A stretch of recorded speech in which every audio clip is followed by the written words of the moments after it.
Assalamualaikum warahmatullahi wabarakatuh. Salam kicau mania.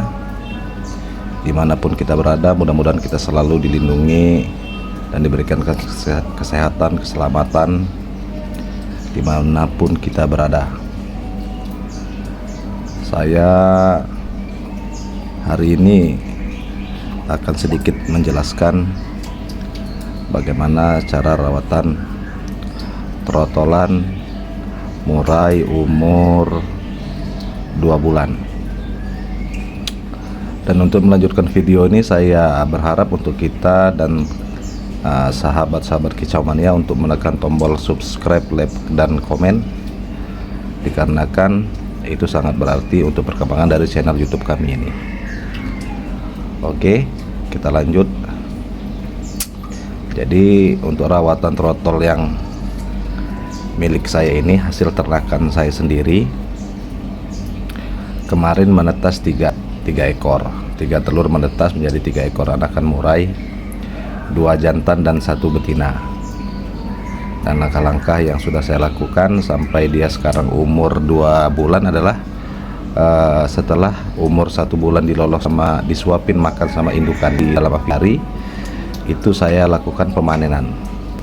Setelah saya lakukan pemanenan, lalu saya lanjutkan proses pengepuran, alias mengubah kebiasaannya memakan jangkrik ataupun kroto dalam memakan pur untuk hariannya. Karena kalau kita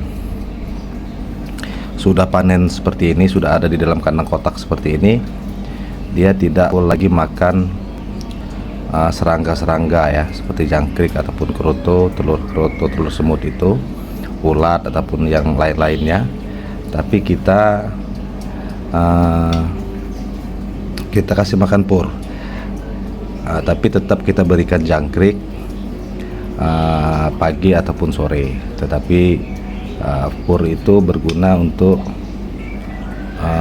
kalaupun jangkriknya sudah habis, dia sudah memakan pur. Dan proses pengepuran yang saya lakukan itu selama 5-7 hari.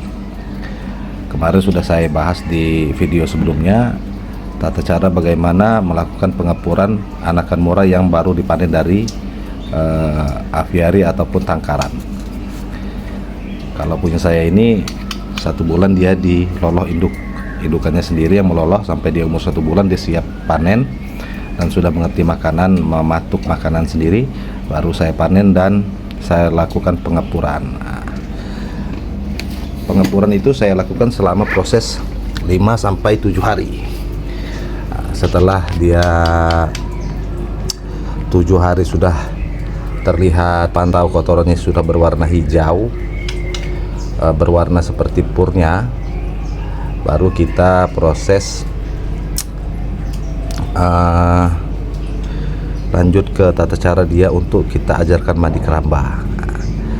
Jadi ciri khas untuk anakan murai ini bahwa dia sudah mengepur itu untuk makan pur itu dari kotorannya. Kotorannya itu sudah berwarna hijau seperti warna pur. Tapi bukan berarti untuk anakan murai ini kita stop makan jangkrik ya. Tetap kita berikan, tetapi porsinya kita waktunya kita batasi pagi ataupun sore, ataupun pagi sore ya, berjumlahnya relatif.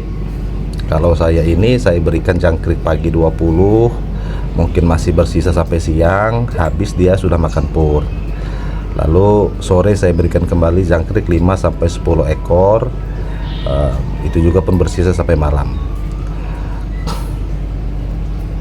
Lalu setelah 5-7 hari dia sudah mengepur, baru saya ajarkan untuk mandi di keramba.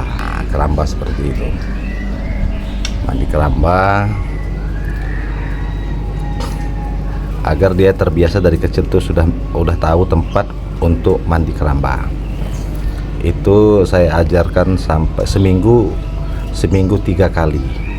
Seminggu 3 kali saya lakukan pemandian trotol untuk awal-awal untuk mengajarkan dia mandi keramba. Tetapi setelah dia mengenal keramba, setelah kita masukkan ke dalam keramba dengan cara dia masuk sendiri ke dalam keramba itu. Nanti mandinya kita atur lagi waktunya, mungkin seminggu 2 kali ataupun seminggu 1 kali, tergantung dari cuaca. Ini udah umur 2 bulan, full 2 bulan, sudah real dia makan apur dan sudah real dia bisa mandi di keramba. Dan untuk pengkerodongan, pemasteran ini saya lakukan pagi dari subuh sampai jam 11 siang.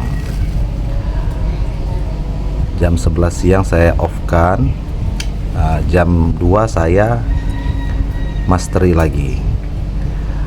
Kalau pagi itu kita bisa angin-anginkan 15 menit sampai 20 menit tergantung dari sinar matahari. Dan malam kita masteri lagi sampai di subuh. Kalau subuh kita patikan, mungkin jam 6 jam 7 sudah kita hidupkan kembali Moncergo. Kalau saya ini menggunakan pemasteran menggunakan alat elektronik MP3 untuk melakukan pemasterannya. Tidak besar-besar tetapi cukup terdengar oleh burung. Dan untuk pemasteran dengan menggunakan burung-burung kecil itu seperti kenari, ciblek dan yang lain-lain itu saya gunakan dari aviari. Karena di aviari ada beberapa burung kecil yang saya isi, jadi itu juga bisa untuk memasterkan burung trotol ini. Untuk roto saya berikan seminggu 2 kali ataupun seminggu sekali. Kalau dia cuaca cukup panas, kita mandikan bisa seminggu 2 kali. Tapi kalau cuaca mendung, musim hujan, itu seminggu sekali cukup.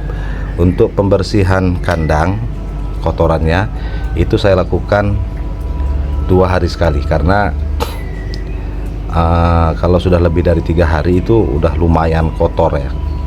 Untuk lantai kandang ini cukup lumayan kotor. Yang kita hindari adalah tumbuhnya jamur di dalam kandang ini apabila dia kotor.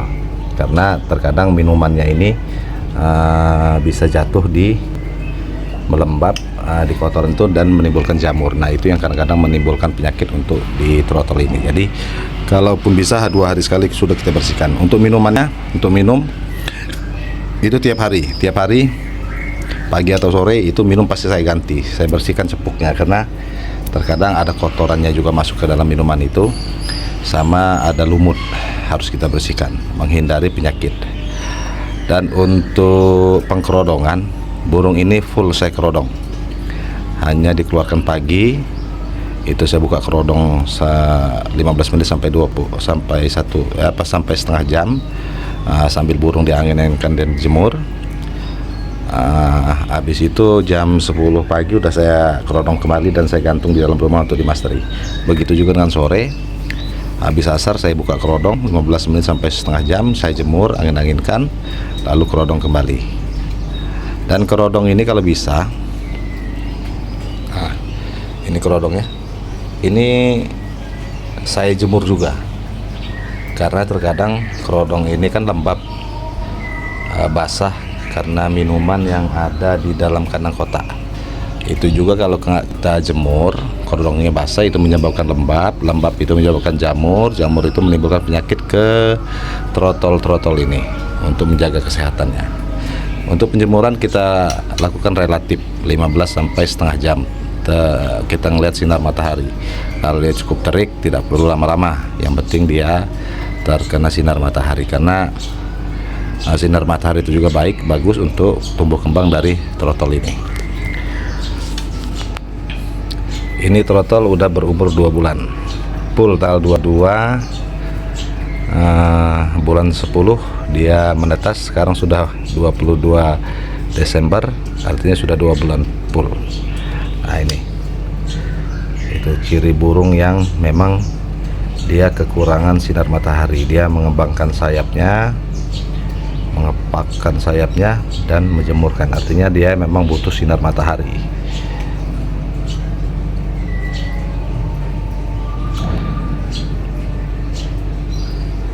Kalaupun ada rekan-rekan ataupun kawan-kawan yang ingin bertanya masalah perawatan trotol, bisa komen ya. Dan nanti kalaupun sempat kita akan lakukan, kita ulas dan kita bahas di video-video selanjutnya.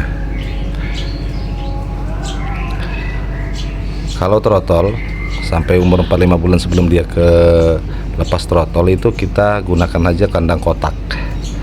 Kandang kotak seperti ini kandang kotak nomor 3.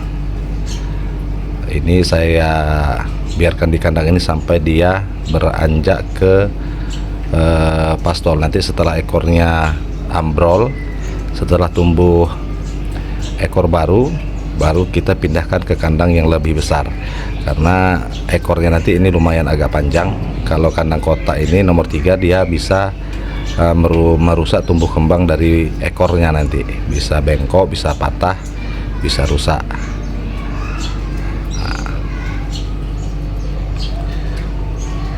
Untuk pakannya ini saya gunakan pur kasar, itu ready di dalam kandang kotak terus. Untuk pagi dan sore saya berikan jangkrik seminggu 2 kali ataupun sekali saya berikan keruto. Ulat jarang saya berikan. Kalaupun diberikan ulat, saya paling kasih 1 ekor per burung ya, per hari. 3 hari saya berikan lagi satu. Jadi tidak perlu banyak-banyak kalau untuk ulat Hongkong, karena ulat Hongkong itu kalau dimakan burung ini dia efeknya untuk ke trotol ini dia cukup membuat panas burung ya, karena bikin burung menjadi panas. Kecuali kalau burung itu memang kurang terlihat lemas, tidak ada seperti burung sakit, itu perlu kita berikan ulat Hongkong 3-4 ekor untuk menambah stamina-nya. Kalaupun sudah kita lakukan perawatan seperti itu, mudah-mudahan trotolan-trotolan ini akan menjadi sehat, terjauh dari penyakit snot, penyakit apalagi itu yang sering terjangkit di burung trotol. Mudah-mudahan tidak terjangkit kalau kita lakukan perawatan harian yang seperti saya lakukan ini, karena kalau kandangnya bersih, minumannya bersih, pakannya bersih, kerodongnya pun bersih, akan terjauh dari penyakit. Oke, demikian pembahasan pagi dan menjelang siang hari ini.